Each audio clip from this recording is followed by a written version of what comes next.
Hello दोस्तों, हाय। कैसे आप लोग? आप सभी को नमस्कार। आइए, एस के यादव सर के क्लास में फिर से आपका स्वागत है। जैसा कि अपना सिलसिला चल रहा है गणित का, और गणित में हम लोग 4.1, 4.2 और 4.3 सभी एक्सरसाइज को, सभी प्रश्न आपको बना दिए हैं। अब अपना लास्ट टॉपिक बच गया है 4.4। ये अपना गणित है, और ये 4.4 आपको पेज नंबर 100 अर्थात 100 में मिल जाएगा। बाकी आप अपने पास एनसीईआरटी बुक जरूर रखिएगा, क्योंकि कुछ क्वेश्चन आपको भाषा वाला है जो हम बोर्ड पर लिखेंगे तो पूरा बोर्डे भर जाएगा।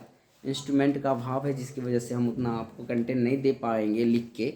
बाकी आपको आनंद वही आएगा जो आपको इंस्टीट्यूट में कहीं मिलता है, या कोई सर आपको डिजिटल बोर्ड पे बताएंगे, उसी अंदाज में आपको आंसर लगेगा। खैर, बिना समय गंवाए क्वेश्चन नंबर हम पहला का शुरुआत करते हैं। कह रहा है कि निम्नलिखित में से मूल की आपको प्रकृति ज्ञात करना है, और यदि मूल अस्तित्व में है तो उनका मूल भी आपको ज्ञात करना है। ये फर्स्ट क्वेश्चन आपसे कह रहा है, यानी पहला का पहला नंबर क्वेश्चन हम लोग देखेंगे। 2x² minus 3x plus 5, 2x² minus 3x plus 5 बराबर 0। सबसे पहले हमको क्या करना है, इसका मूलों की प्रकृति ज्ञात करना है। और जब उस प्रकृति से आपका मूल अस्तित्व में रहेगा तो आपको द्विघात सूत्र मेथड से मूल भी ज्ञात कर देना है। आइए, सबसे पहले हम लोग डी निकालेंगे मूल की प्रकृति निकालने के लिए। तो डी बराबर सूत्र होता है b² माइनस 4ac, जो कि आपके अगले वीडियो में बता दिए है, ठीक है ना। बी हम लोग x के बगल वाला डाटा को लेते हैं, तो ये हो जाएगा -3 का स्क्वायर माइनस 4 गुने a का वैल्यू हो जाएगा 2, वही c का वैल्यू हो जाएगा 5। यानी a आ गया आपको 3 तिया 9 माइनस 4 5 दूना 10 चौका, ये हो जाएगा 40। वैल्यू अपना आ गया टोटल ये -31, यानी फर्स्ट डाटा निगेटिव में आया है। तो यहाँ पे लिखेंगे चूंकि डी का मान जो है वो 0 से क्या है, कम आया है, इसीलिए मूल क्या होगा, ज्ञात नहीं होगा। ज्ञात नहीं होगा, और जब मूल ज्ञात नहीं होगा इसका मतलब है कि मूल अस्तित्व में नहीं है। यहाँ पर ये भी लिख सकते हैं, मूल क्या है, अस्तित्व में नहीं है, ऐसे भी लिख सकते हैं। जो मूल अस्तित्व में नहीं है उसको आप मूल किसी भी विधि से आप ज्ञात नहीं कर सकते, ठीक है। पहला का पहला आपको बन गया। वहीं पहला का दूसरा नंबर क्वेश्चन आपसे क्या कह रहा है, उन पर हम लोग काम करेंगे। दूसरा नंबर क्वेश्चन कह रहा है, डाटा दिया है आपको 3x² माइनस 4√3 है ना प्लस 4, ऐसे दिया है। 3x² माइनस 4√3x प्लस 4 बराबर 0। 3x² माइनस 4√3x प्लस 4 बराबर 0। देखिए, समय बना लगता है इसलिए क्योंकि क्वेश्चन आप बनाने से थोड़ा सा ज़्यादा भले ही समय लग जाए, लेकिन क्वेश्चन पढ़ने पर अगर आप टाइम दीजिएगा तो आपका आंसर एक्यूरेट सही निकलेगा। यहाँ भी हम लोग क्या निकालेंगे, डी निकालेंगे, यानी -4√3 है बी का वैल्यू, और डी बराबर पहले सूत्र लिखो ताकि आपको बार बार लिखिएगा तो आपको याद हो जाएगा। यानी -4 कितना हो जाएगा, -4√3 का ये हो जाएगा स्क्वायर, -4 गुने ए का वैल्यू हो जाएगा 3 गुने सी का वैल्यू 4, 4 चौका 16 ये हो जाएगा 48। यहाँ भी 4 चौका 16 ये हो जाएगा 48 बराबर 0। चूंकि डी का मान 0 आया है इसीलिए मूल क्या है, मूल अस्तित्व में है। पहले तो ये मूल क्या हो जाएगा, आपको वास्तविक प्रकृति ज्ञात कीजिएगा मूलों की, इसीलिए मूलों की प्रकृति क्या हो जाएगा, वास्तविक और समान होगा। ध्यान रखना, ये टॉपिक आपको हम ना पढ़ा दिए हैं अगले वीडियो में, इससे पहले वाले में, लेकिन एक बार फिर से जान लीजिए। जब इससे अगर डी का मान आपको 0 से ज़्यादा आ जाए ना तो मूल क्या हो जाएगा, वास्तविक हो जाएगा और असमान हो जाएगा। जब डी का मान 0 आता है तो वास्तविक होता है और समान होता है। जब डी का मान 0 से छोटा आ जाए तो ये मूल ज्ञात ही नहीं होगा। यही बेसिक थ्योरी आपको बताया गया है। तो यहाँ प्रकृति क्या हो गया, वास्तविक और असमान समान होगी। यहाँ एक 0 है ना, ये हो जाएगा समान होगा, ठीक है। अब जब ये इसीलिए मूल किस में है, मूल आपको अस्तित्व में आ जाएगा। ये अस्तित्व में है, मूल अस्तित्व में है। जब मूल अस्तित्व में है तो आपको द्विघात सूत्र से मूल ज्ञात करना पड़ेगा। तो यहाँ पर हम लिखेंगे मूल बराबर क्या होता है, -b प्लस माइनस √d बट्टा में 2a, यहाँ x लिख लीजिए। यानी x बराबर b के जगह डाटा कितना दे देंगे अपने लोग, ये तो फॉर्मूला का माइनस है ना, -4√3 अब प्लस माइनस √d के जगह पर 0 पुट कर देंगे, क्योंकि d का मान हम लोग कितना लाए हैं, 0 लाए हैं। बट्टा में 2 और गुने ए का वैल्यू हो जाएगा 3, यानी कटखुट के अपना मूल डाटा बचेगा 4√3 प्लस माइनस 0 बट्टा 3 गुना 6, दो मूल निकलेगा, एक निकलेगा 4√3 प्लस 0 करके 6 और एक निकलेगा 4√3 माइनस 0 करके 6। यानी 0 जोड़िए या घटाइए तो रिजल्ट पर कोई प्रभाव नहीं पड़ेगा। तो प्योर रूप से देखा जाए तो ये 2 से 2 कट जाएगा, 2 मरतबे, ये 3 मरतबे, ये 2 मरतबे, ये 3 मरतबे, यानी दोनों मूल एक ही जैसा आया। कितना कितना आया तो एक आया है 2√3 बट्टा में 3 और एक भी आया है 2√3 बट्टा में 3। दोनों मूल आपको समान आया है, एक जैसा आया। ठीक है, ले लीजिए स्क्रीनशॉट। क्वेश्चन नंबर हम लोग 3 पर काम करेंगे और थोड़ा इस टॉपिक को फास्ट में खींचेंगे। जो क्वेश्चन आपको समझ में आ जाता है उसमें हम थोड़ा ज़्यादा समय आपको देने का कोशिश नहीं करेंगे, भाषा वाला क्वेश्चन में समय देना होता है। तीसरा क्वेश्चन आपसे कह रहा है कि 2x² माइनस 6x प्लस 3 बराबर 0, 2x² माइनस 6x प्लस 3 बराबर 0। सबसे पहले d बराबर सूत्र होता है b² माइनस 4ac, यानी b का वैल्यू माइनस 6 का स्क्वायर माइनस 4 गुने 2 गुने c का वैल्यू 3 दे देंगे। यहाँ से डाटा पुट करना होता है। 6 का स्क्वायर हो जाएगा आपको 36, ये 4 दूना 8 हो जाएगा 24, घटाने पर कितना आ गया 12। चूंकि b का मान क्या है 0 से ज़्यादा है, इसीलिए मूल की प्रकृति क्या हो जाएगी, वास्तविक हो जाएगी और क्या हो जाएगी, असमान होगी। इस बार अलग अलग होगा। जब असमान होगा तो ये और मूल क्या है, मूल अस्तित्व में है, मूल अस्तित्व में है। जब मूल अस्तित्व में है तो हम लोग द्विघात सूत्र से मूल ज्ञात करेंगे। यहाँ ये भी लिख सकते हैं, द्विघात सूत्र लिख दीजिए आप, श्रीधराचार्य कुछ भी लिख दीजिए। तो मूल बराबर क्या हो जाएगा अपना, मूल बराबर फॉर्मूला होता है -b प्लस माइनस √d बट्टा 2a, यानी माइनस b का वैल्यू कितना है -6 है तो यहाँ -6 देना पड़ेगा और प्लस माइनस √d का मान हम लोग लाए हैं 12 बट्टा में 2 और a का वैल्यू भी दिया है 2। इसको सही से लिखिएगा तो ये हो जाएगा 6 प्लस माइनस 12 को तोड़िएगा ना तो 2 दूना 4 तिया 12, माने 1 2 इसमें से बाहर आ जाएगा। तो आप ऐसे इसको लिख सकते हैं, बट्टा में हो जाएगा आपको 4। और यहाँ पर लिखिएगा जब 2 कॉमन ले लेते हैं तो 2 जब कॉमन ले लीजिएगा तो ये हो गया 3 प्लस माइनस, क्योंकि 2 कॉमन ले रहे हैं ना, √3 अब बट्टा में क्या है 4, 4 को काटो 2 मरतबे तो आपका मूल क्या निकलेगा, x का वैल्यू एक बार लेना पड़ेगा 3 प्लस √3 बट्टा में कितने है 2, और वही एक बार मान लेना पड़ेगा 3 माइनस √3 बट्टा में 2 लेना पड़ेगा। तो टोटल आपका मूल एक पॉजिटिव फॉर्म में आएगा, एक नेगेटिव फॉर्म में आएगा। ठीक है, ले लीजिए स्क्रीनशॉट। अब क्वेश्चन नंबर हम लोग दूसरा पे काम करेंगे। दूसरा नंबर क्वेश्चन क्या कह रहा है, गौर से देखिए। सेकेंड क्वेश्चन आपसे कहा जा रहा है कि प्रत्येक में आपको k का मान ज्ञात करना है यदि मूल इसका क्या है, बराबर है। तो मूल अगर वास्तविक होता है और विविक्तर और विवेचक के जो इसका बराबर दिया, हाँ 2 मूल बराबर है। जब 2 मूल उसी केस में जब बराबर आता है जब उसका विविक्तर अर्थात विवेचक का मान कितना होता है, आपको 0 आता है। ठीक है ना। सबसे पहले दूसरा नंबर क्वेश्चन को आप राइट कीजिए। कितना दिया है 2x², उसके बाद दिया है plus kx plus 3 plus kx plus 3 बराबर 0। चूंकि सवाल में दिया है मूल क्या है, बराबर है, मूल बराबर है। मूल बराबर उसी शर्त पर हो सकता है जिसका विविक्तर का मान 0 होगा, यानी मूल बराबर है, इसीलिए हम कह सकते हैं कि d भी बराबर किसके बराबर होगा, 0 के बराबर होगा। और d का सूत्र होता है b² माइनस 4ac बराबर 0। b के जगह डाटा डालिए, k² माइनस 4 गुने a का वैल्यू हो जाएगा 2 और c का वैल्यू हो जाएगा 3, यानी k² बराबर 4 गुना 8 हो जाएगा ये 24 बराबर 0। k² बराबर हो गया 24, k बराबर हो गया प्लस माइनस √अंडर आपको 24 बाहर निकाल दीजिए। 24 से कितना निकलेगा, 24 को तोड़िएगा तो 2 दूना 4 6 के 24, यानी 2 2 बाहर निकल जाएगा। आप इसको ऐसे लिख सकते हैं प्लस माइनस फॉर्मेट 2√6, यानी 1 2 बाहर निकल जाएगा, 2 2 2 और 3 था तो 2 3 का जोड़ा नहीं बना तो 6 बन गया, 2 को 2 के बदला 1 2 बाहर आ जाएगा। ये क्वेश्चन पहला था। वही क्वेश्चन नंबर हम दूसरा पे काम करेंगे। इसका दूसरा नंबर कह रहा है कि kx into x minus 2, kx into x minus 2 और उसके बाद दिया है प्लस 6। इसको ठीक कर लीजिए, kx को x से गुना कीजिएगा तो ये हो जाएगा kx² माइनस kx² हो जाएगा ना, और ये हो जाएगा आपको kx का स्क्वायर और ये हो जाएगा आपको माइनस 2kx और प्लस 6 बराबर 0। लेकिन चूंकि मूल क्या है आपको बराबर है, मूल बराबर उसी शर्त पर होता है जिसका विविक्तर अर्थात विवेचक का मान बराबर 0 होता है। d बराबर 0 हम लोग जानते हैं सूत्र से, b² माइनस 4ac बराबर 0। b का वैल्यू कितना हो जाएगा, माइनस 2k का स्क्वायर माइनस 4 गुने a का वैल्यू हो जाएगा आपका की, वहीं c का मान हम लोग ले लेंगे 6 बराबर 0।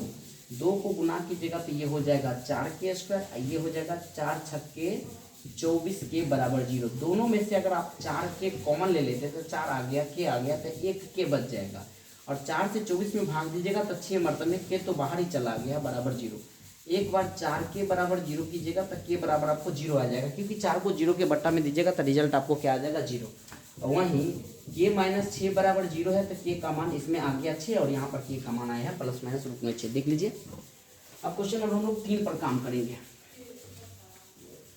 तीसरा नंबर क्वेश्चन क्या कह रहा है, गौर से देखिए। तीसरा नंबर कह रहा है कि क्या एक ऐसा आम की बगिया बनाना संभव है जिसकी लंबाई चौड़ाई की दुगनी है। लंबाई चौड़ाई की दुगनी है। एक चीज़ ध्यान रखना, इसमें ना आपको आयत का चर्चा किया है ना वर्ग का चर्चा किया है। तो हम लोग एक बेसिक बात जानकारी लेंगे, क्योंकि सभी वर्ग आयत हो सकता है लेकिन सब आयत को आप वर्ग नहीं कर सकते, ठीक है ना। तो सभी वर्ग अपने आप में आयत, तो हम इसको आयत में ही लेकर के बनाएंगे तो आपको क्या होगा, सवाल बन जाएगा। लिखेंगे क्वेश्चन नंबर आपका तीसरा बोल रहा है बगिया, माना कि आम की बगिया है ना, माना कि आम की बगिया की, इसमें बोला लंबाई है ना चौड़ाई का दुगुना है, तो आपको चौड़ाई मानना पड़ेगा। आम की बगिया की चौड़ाई बराबर x मीटर आप मान लेते हैं, इसीलिए लंबाई आपको कितना हो जाएगा, ये 2x हो जाएगा। सवाल में बोला जा रहा है कि क्या इसका क्षेत्रफल 800 मीटर स्क्वायर आना संभव है। चूंकि आयताकार बगिया का क्षेत्रफल आपको दिया है कितना, 800, और आयताकार बगिया का क्षेत्रफल क्या होता है, लंबाई गुने चौड़ाई बराबर दिया है 800। लंबाई की जगह चिपका दीजिए 2x और गुने चौड़ाई की जगह आप कितना चिपका दीजिए x, बराबर कितना हो जाएगा ये 800। क्षेत्रफल बराबर क्षेत्रफल कर दिए, x का गुना 2x स्क्वायर हो जाएगा, ये हो जाएगा 800। 2 से 800 के काटोगे 400 में कट जाएगा, x बराबर हो जाएगा आपको रूट में आपको कितना निकल जाएगा 400, यानी x का वैल्यू हो जाएगा प्लस माइनस 20। कभी भी हम लोग प्लस मान ही लेते हैं, माइनस वाला मान नहीं लेते, ये नहीं लेंगे, पॉजिटिव मान ही लेते हैं इसमें। तो आप प्लस माइनस मत करो, सीधे आप 20 मीटर लिख दो, यहाँ पर लिख देंगे। इसीलिए चौड़ाई कितना निकलेगा, हम लोग चौड़ाई को x माने थे तो चौड़ाई 20 निकला है, वहीं लंबाई कितना निकला है 2x, यानी 20 को 2 से गुना करोगे तो कितना हो जाएगा 40 मीटर। और लास्ट में लिख देना हाँ बनाना संभव है, क्योंकि आपको वैल्यू तो दे रहा है ना, तो यहाँ लिखना पड़ेगा हाँ बगिया बनाना संभव है, ऐसे आप लिख देने का स्क्रीनशॉट लीजिए। क्वेश्चन नंबर 4 को हम लोग देखेंगे और चौथा नंबर क्वेश्चन को गौर से पढ़िए क्या कह रहा है। चौथा नंबर क्वेश्चन कह रहा है, ये भी संभव की बात बता रहा है कि क्या निम्न स्थिति संभव है यदि उनकी वर्तमान आयु ज्ञात हो। तो दो मित्रों की उम्र का योग आपको 20 दे दिया है। मान लीजिए एक मित्र ए है और बी है, दोनों की उम्र अगर 40 वर्ष है और एगो का अगर 25 है तो दूसरा का 15 नहीं आएगा, 40 में से 15 घटा देंगे। तो यहाँ पर लिखेंगे चौथा नंबर में सबसे पहले दिया गया है दो मित्र ए तथा बी मान लेते हैं। ए तथा बी का दो मित्र ए तथा बी के उम्र का योग 20 वर्ष है। दोनों का उम्र का योग आपको 20 वर्ष दिया, हम मान लिए हैं, लिखेंगे। इसलिए माना कि ए मित्र का उम्र x वर्ष है। अगर a का x वर्ष है, इसीलिए b मित्र का उम्र कितना हो जाएगा, या मित्र नहीं लिख करके a का उम्र भी लिखो चलेगा, b का उम्र कितना हो जाएगा। तो दोनों मित्र का 20 है ना, उसमें से x पहला मित्र का a का घटा दीजिए तो उसका हो जाएगा 20 माइनस x, ठीक है। और सवाल में दिया है कि दोनों मित्र के गुणनफल कितना दिया, उम्र के गुणनफल 4 वर्ष पूर्व आयु का गुणनफल। अब लिखेंगे प्रश्न से, सवाल में कह रहा है कि 4 वर्ष पूर्व दोनों का ज्ञात कीजिए। 4 वर्ष पूर्व ए का उम्र कितना हो जाएगा, तो ए का उम्र हो जाएगा 4 वर्ष पूर्व, क्योंकि ए का उम्र आप x माने हैं तो 4 साल पहले कितना साल का वो होगा x माइनस 4। वहीं 4 वर्ष पूर्व हम b का उम्र अगर निकालेंगे तो b का उम्र कितना हो जाएगा, b का उम्र ओरिजिनल है आपको 20 माइनस x, उसमें से क्या पर करना पड़ेगा 4 आपको घटाना पड़ेगा, यानी ये आ जाएगा आपको 16 माइनस x। गौर से देखिए, दे दिए 16 माइनस x। अब बोल रहे हैं उनकी आयु का गुणनफल कितना दिया हुआ है, 48 दिया हुआ है। ये 4 वर्ष पूर्व की कहानी, यानी 4 वर्ष पूर्व ए की उम्र और 4 वर्ष पूर्व बी का उम्र, दोनों का गुणनफल आपको कितना दिया है 48। x 16 16x x x minus x square 4 16 16 चौका 64 माइनस माइनस प्लस 4x और इस 48 को इधर ले आते थे, किसमें आ गया, जीरो में माइनस में आ गया। ये माइनस है एक्स स्क्वायर 16x और 4x का रिलेशन ये हो जाएगा 20x। 48 और 64 को जोड़ दीजिए, 8 और 4 हो जाएगा 12, 6 4 10 और हो जाएगा आपको 11, 6 4 10 1 11। और ये निगेटिव है तो निगेटिव में बराबर जीरो, माइनस कॉमन ले लीजिए, ये हो जाएगा एक्स स्क्वायर माइनस 20x और ये हो जाएगा प्लस 112 बराबर जीरो, यानी x square minus 20x plus 112 बराबर जीरो।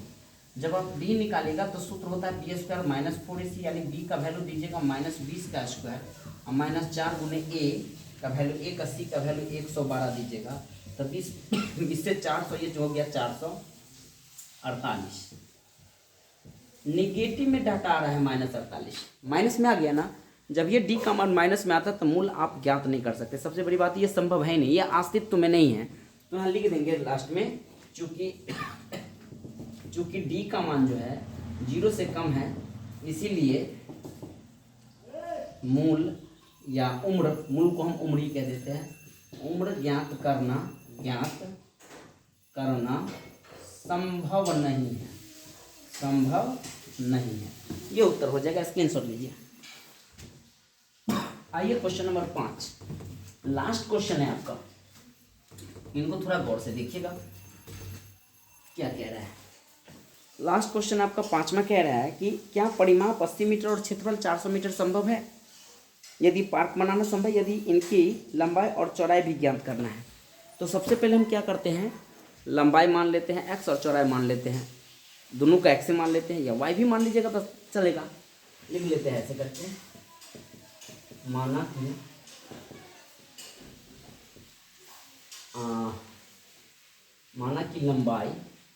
कि लंबाई x है तथा चौड़ाई को क्या मान लेते हैं, y, ठीक है। अब दोनों का क्या दिया आपको, क्षेत्रफल। तो चूंकि अगर हम इसको आयत लेकर के चलते हैं, आयत का क्षेत्रफल आपको इसमें कितना दिया हुआ है सवाल में, तो आयत का क्षेत्रफल आपको दिया है 400 मीटर। परिमाप दिया है, पहले परिमाप लिख देंगे, सबसे पहले लिख दीजिए दिया गया है, परिमाप आपको दिया है 80। तो परिमाप क्या होता है, 2 इंटू लंबाई प्लस चौड़ाई बराबर 80, काटोगे 2 से तो 40 मरतब में कट जाएगा, माने x प्लस वाई बराबर आपको आ गया 40, तथा क्षेत्रफल दिया आपको 800, 400, क्षेत्रफल दिया आपको मान लीजिए 400। क्षेत्रफल क्या होता है, लंबाई गुने चौड़ाई बराबर 400। यहाँ से हम x का मान निकाल सकते हैं, 40 माइनस क्या कर सकते हैं x। लिखेंगे समीकरण, ये फर्स्ट मान लो और इसको सेकेंड मान लो, समीकरण सेकेंड में x का मान रखने पर, समीकरण सेकेंड में x के जगह आप क्या दे सकते हैं, इस y को फेंके ना इधर, ये हो जाएगा आपको 40 माइनस वाई। हम सेकेंड में x का मान रख दिया और ये ऑलरेडी y बराबर आपका 400 है। y को गुना कीजिएगा तो ये हो जाएगा 40y माइनस वाई स्क्वायर और ये हो जाएगा आपको 400। इस सब डाटा को उधर ले जाइए तो 0 बराबर y प्लस में चल जाएगा, उधर 40 चल जाएगा, आपको माइनस में चल जाएगा और ये माइनस आपको प्लस ऑलरेडी आपको 400 है। यानी यहाँ लिख सकते हैं Y square minus 40y plus 400 बराबर 0, डी निकालिएगा बी स्क्वायर माइनस 4ac, यानी माइनस 40 का स्क्वायर माइनस 4 गुने ए अपने 400, 40 का स्क्वायर हो गया आपको 1600, ये भी आ जाएगा आपको 1600। कितना आ गया 0, चूँकि डी का मान 0 आया है इसीलिए मूल क्या है संभव है, संभव है। अब संभव करेंगे तो मूल निकाल दीजिए, यानी सीधे मूल बराबर होता है minus b plus minus root under d बट्टा 2a माइनस, फॉर्मूला से b का वैल्यू कितना लीजिएगा 40 प्लस माइनस रूट अंडर 0 बट्टा 2 गुने a का वैल्यू 1, यानी ये हो जाएगा 40 बट्टा 2। जब काटेगा तो 20 मरतब में x का एक मान आ गया है 20 और वहीं एक मान जब माइनस करके आइएगा लाइएगा तो ये भी आपको 20 से हो जाएगा। दोनों मान समीकरण एक जब लिख लीजिए, जब x या सीधे लिखो समीकरण फर्स्ट में x का मान रखने पर, फर्स्ट क्या है अपना, फर्स्ट है y बराबर x बराबर है ना ये y मानो क्योंकि y के फॉर्म में है, y मानो। तो x बराबर कितना दिया है अपना 40 माइनस वाई, यानी 40 में से अगर 20 घटाइएगा तब 20, यानी x का मान भी 20 आया है और y का मान भी क्या आया है 20, दोनों मान आया है आपको 20-20, और ये दोनों बनाना क्या आपका संभव है। चलिए बड़ी शॉर्ट छोटा सा चैप्टर था और ये मैं पाँचों का पाँचों क्वेश्चन आपको 20 मिनट में ख़त्म कर दिया हूँ। अब जो अपना नया टॉपिक का शुरुआत होगा वो अर्थमेटिक प्रोग्रेशन अर्थात एपी से शुरुआत करेंगे, ठीक है। बाकी एक वीडियो मैं चाहता हूँ कि सबका पूरा का पूरा आपका एग्जाम्पल दे दो, एग्जाम्पल का एक वीडियो दे देंगे, क्योंकि आप बहुत सारे बच्चे क्या होते हैं ना एग्जाम्पल छोड़ देते हैं और एग्जाम्पल बना बनाया रहता है तो लगता है कि बन जाएगा, लेकिन कुछ ऐसे एग्जाम्पल होते हैं जिसमें इतना भाषा भर देता है कि बच्चा छोड़िए देता है। तो एक एग्जाम्पल का वीडियो आपके बीच हम लाएंगे चौथा चैप्टर का, 1 से लेकर के टोटल आपको 18 एग्जाम्पल है, उन 18 प्रश्नों को आपको हम बता देंगे, ठीक है। तो कैसा लगा वीडियो कमेंट करके बताइएगा, और हमें भी कुछ काम है, थोड़ा हमें भी फ्रेश होने जाना है, थोड़ा सा निकलना है अपने काम की ओर। चलिए तब तक के लिए good day, take care, all the best, जय हिंद जय भारत।